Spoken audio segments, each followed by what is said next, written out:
които сами се топлят и охлаждат, или така наречените пасивни къщи, са хит в Австралия и стават все повече в света. В Европа най-много такива сгради има в Германия. Там дори си имат пасивна църква.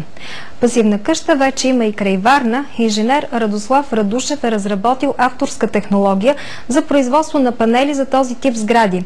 Формулата е максимална изолация плюс енергия от въздуха, земята или водата. Екипът е кандидатствал и за субсидия от Националния иновационен фонд, но е получил отказ. Къщата е с ефектна каменна облицовка с огромни прозорци с южно изложение. Важен е пълнежът на панелите, който може да е от полиуретан и твърда минерална вата. Дебелината на стените е 25 см. Обстановката вътре е комфортна и здравословна, защото винаги има свеж въздух и няма течение. Чрез термопомпа с специални колектори, поставени в земята или в близък естествен водоем, се извлича максимална топлина. Така разходите за отопление намаляват драстично, до 75 на 100.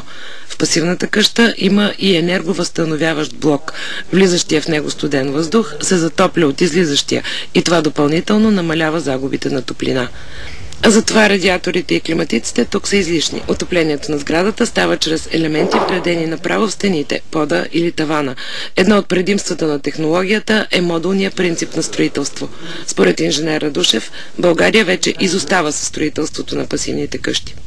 Ние трябва да се образим с това, че Европейския парламент преди години, преди 1 или 2 години, взема решение това да стане стандарт на новото строителство за всички страни, които са в Европейската общност.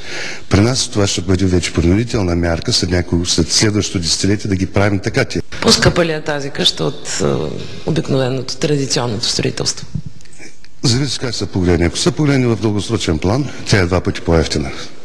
Разходът на енергия е под 15 кВт на квадратен метър. Пък на покрива се поставят слънчеви панели, къщата ще започне да произвежда енергия и ще стане независима от традиционните източници. Такива сгради се наричат къщи плюс и изобщо не са в сферата на фантастиката.